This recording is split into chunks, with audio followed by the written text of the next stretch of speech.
Welcome to the world of data center innovation with the iMasons podcast, discovering the people leading our industrial revolution. My name is Romain Tranchant, and today I'm joined by Nabeel Mahmood, co-founder and managing director of Nomad Futurist, board member for both private and public company, mostly in the data infrastructure space and the financial sector. Today, Nabeel has been invited to talk about his work at Nomad Futurist, his passion for education, and bringing talent in the industry. We'll dig into the links between education, talent, and innovation. Let's get right into it. Hi, Nabeel. How are you today? Brilliant. Thank you for having me. Yeah, it's a real pleasure to have you here. We've met quite a few times at different conferences and different places in the world. I guess there is no better place like home to actually have a discussion about innovation, education, and all the work that Nomad Futurist is doing. But before we get into all this, I'd love for our listeners to get to know you a bit better. Do you want to maybe explain a bit more what your background is and maybe the drive that you've got for Nomad Futurist at the moment?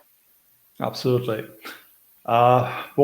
So technologist by accidents or a series of accidents. I was supposed to be playing sports, but life happens, throws curveballs at you. And when I moved to America, roughly about 27 years ago, I fell into the technology sector. Was very fortunate enough to be at the right place at the right time to start my career in the cybersecurity part for a segment when that wasn't a thing. Then I got involved into ERP, MRP, and the application stack and software development. Again, that wasn't a thing. And then there on in, started designing, building, and operating modular containerized data centers. That led me into getting into discrete manufacturing as well, and leveraging big data sets. So been in the sector for about 2.5 decades, give or take. Sort of like a unicorn in the space that's had the opportunity of touching pretty much every core element of what resides and domiciles within the data infrastructure space. I want to start with something quite simple, and yet I think there is nobody better than you to actually explain this. Nobody starts on organizations like Nomad Futurist on a whim, literally.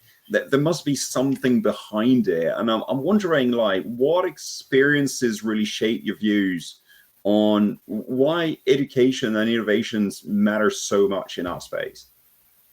So there's several reasons. So let's start with the fact that I grew up around people who have worked hard, but didn't always have access to opportunities. I've seen talent go to waste simply because someone didn't have the right exposure, experience, education, environment, or even encouragement. Now, later in my career, I've watched teams transform once they were given room to learn and think differently. These experiences, help them make it clear to me that education isn't just about formal schooling, it's about unlocking potential. And innovation is what follows when someone finally believes that they are capable of building something together and something better.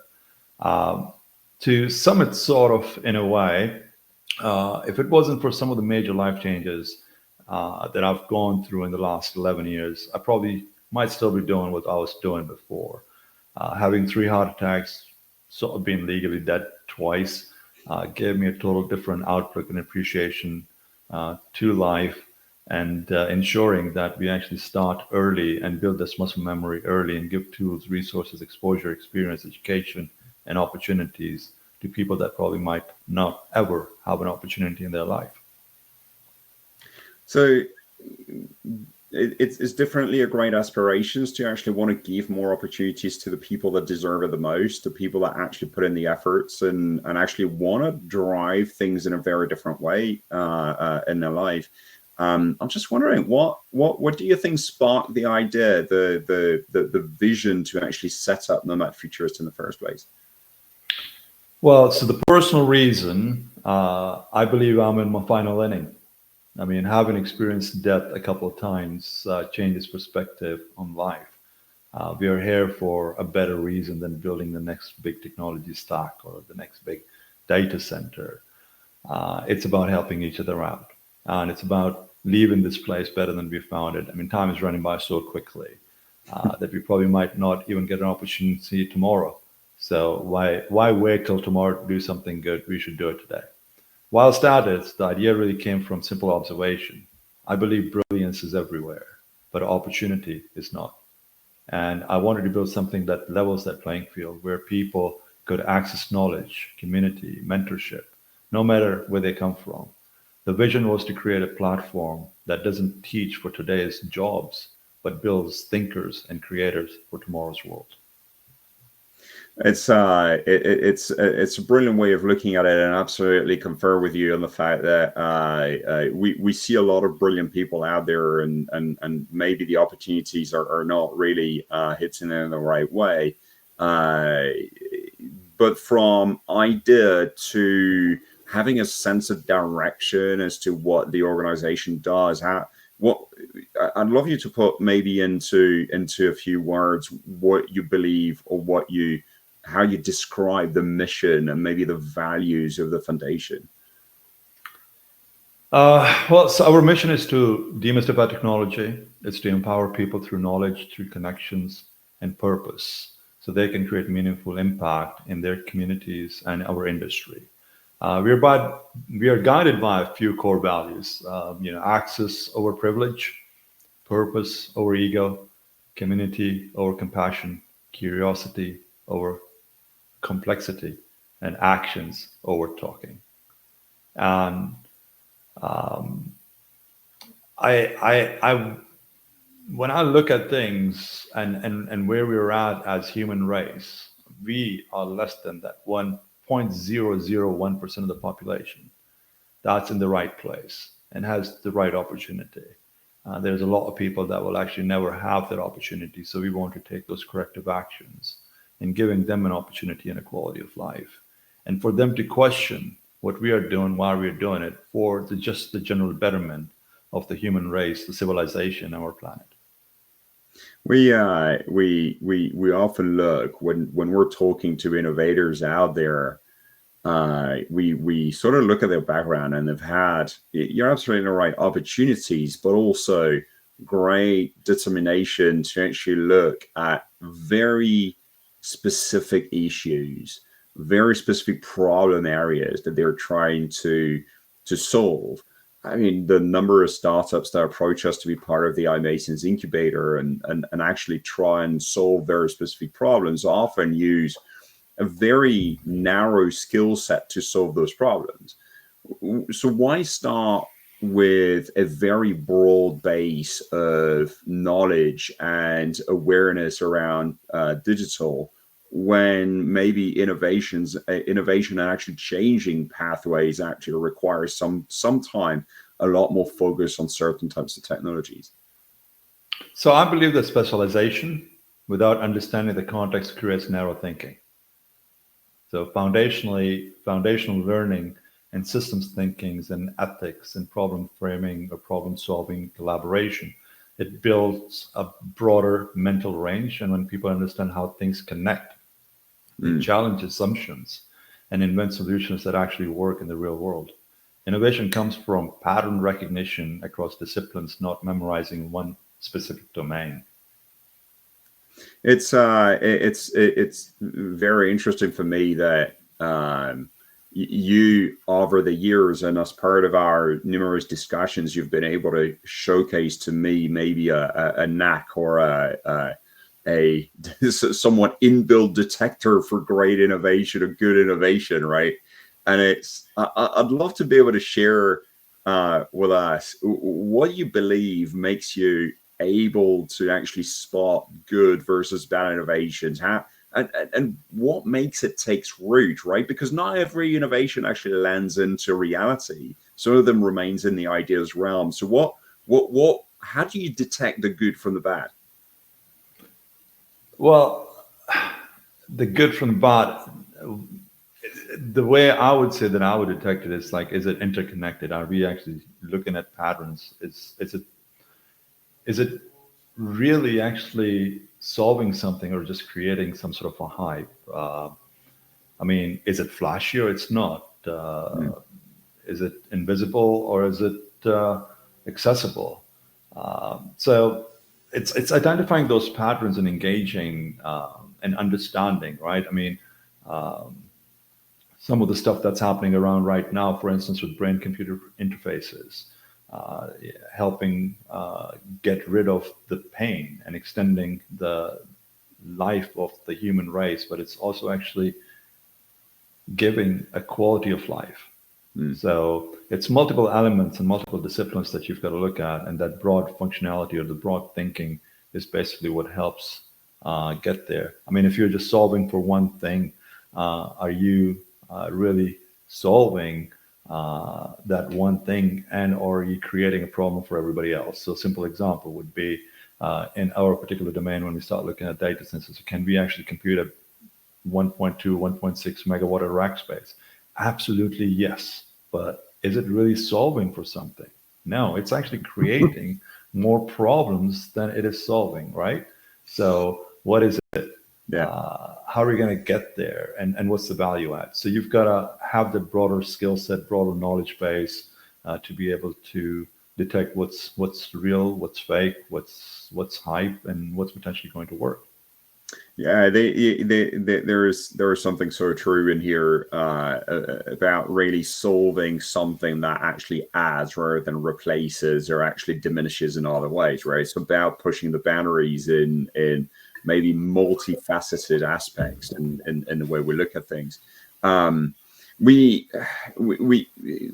often place humans at the very center, well, not often, actually always place humans at the very center of everything that you're looking at. And we see AI coming up, automation taking over. Why do you believe humans could continue to remain the capital that drives innovation when we hear or read so many things that are basically telling us that within a few years it might just be otherwise?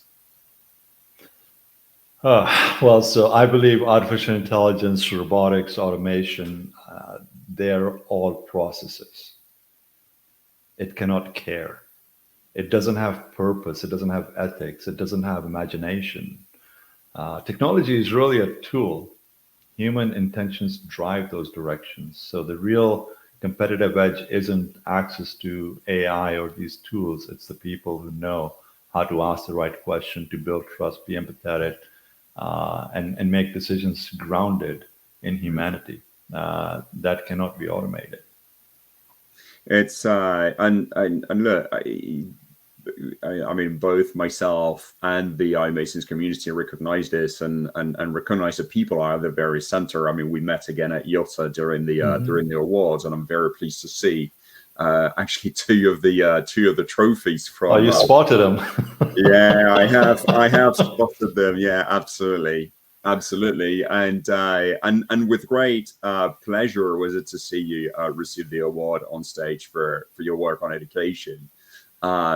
What do you think motivates people to become ambassadors and advocates to this sort of movements? Is there maybe, and I know, and I see a lot of ambassadors actually going around, events.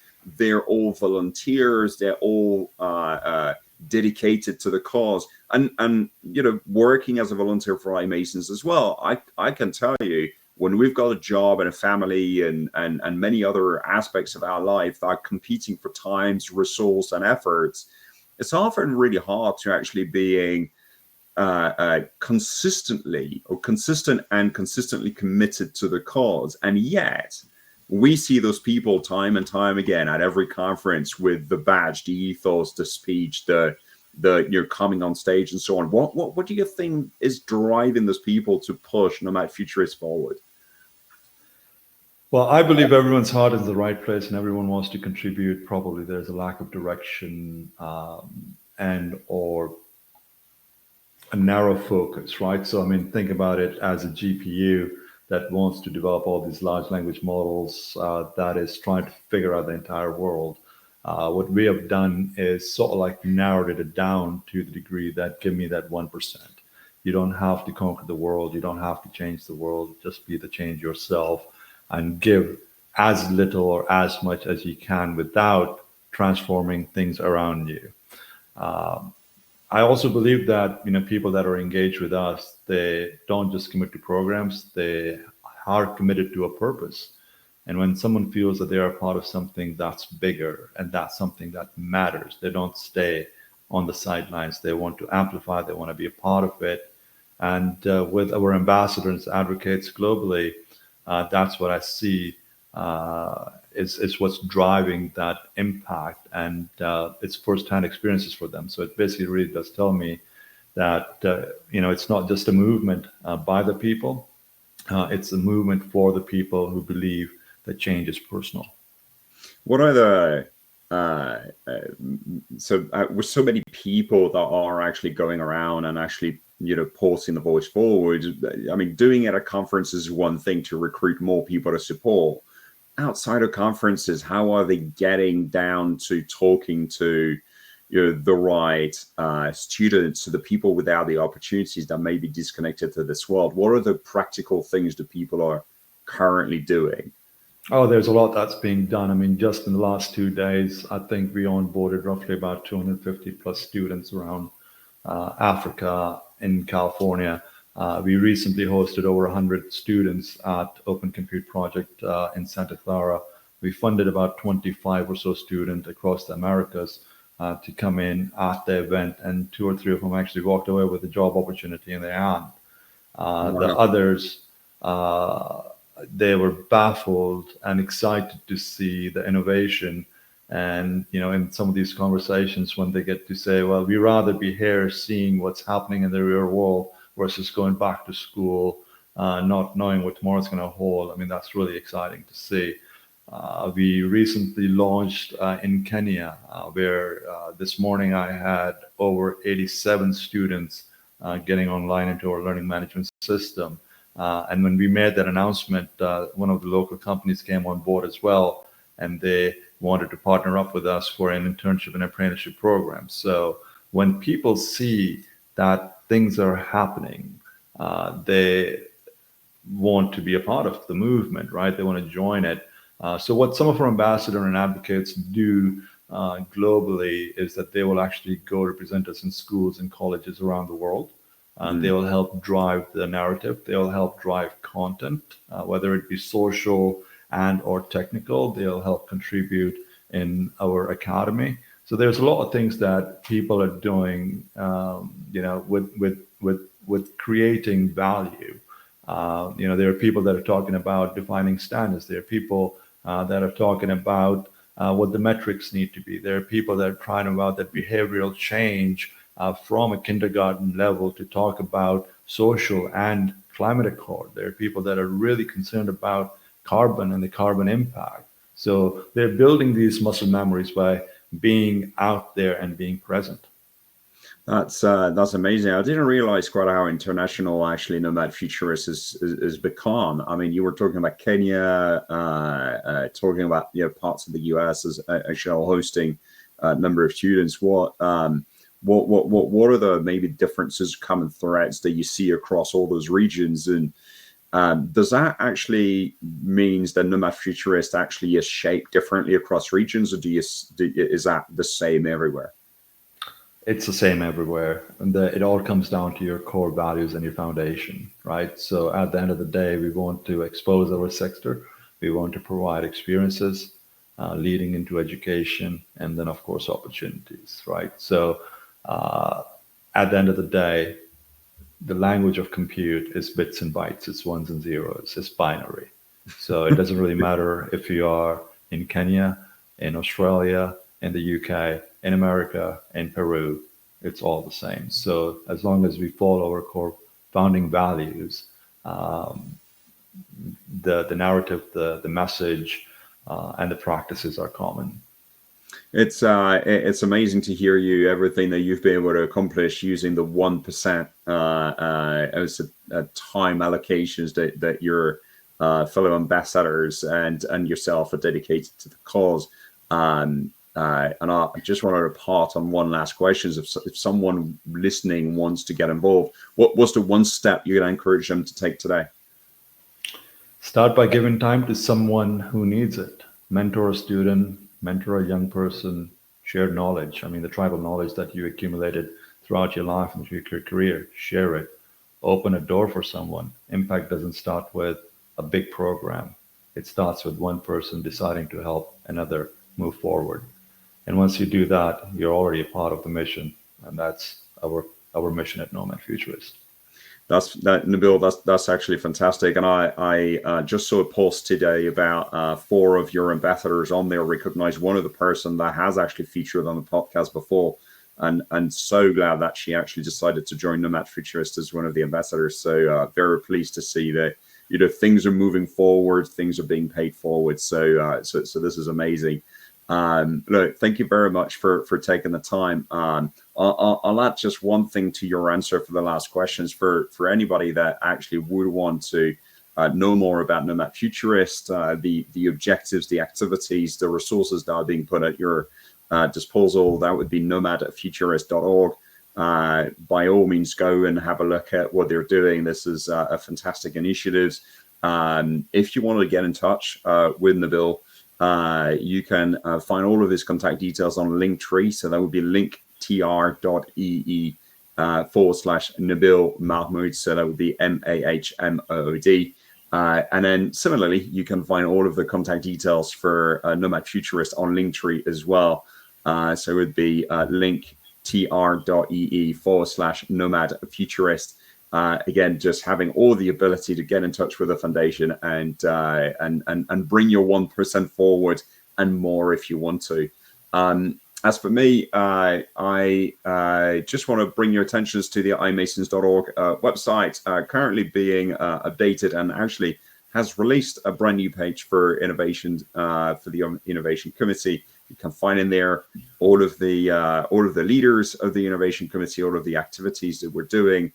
You can see all of the startups that we're actually currently supporting and helping bring innovation forward, and many more. And we've got actually panels coming up in the coming weeks. So by all means, go and have a look and get involved. And even if you don't actively participate, at least you might take a thing or two, just like our conversation today, and take it forward. On that note, Nabeel, thank you very much for spending the time today. I really enjoyed that discussion, and I look forward to seeing you again in a conference in the near future. Great. Thank you for having me. All right. Take care. Bye.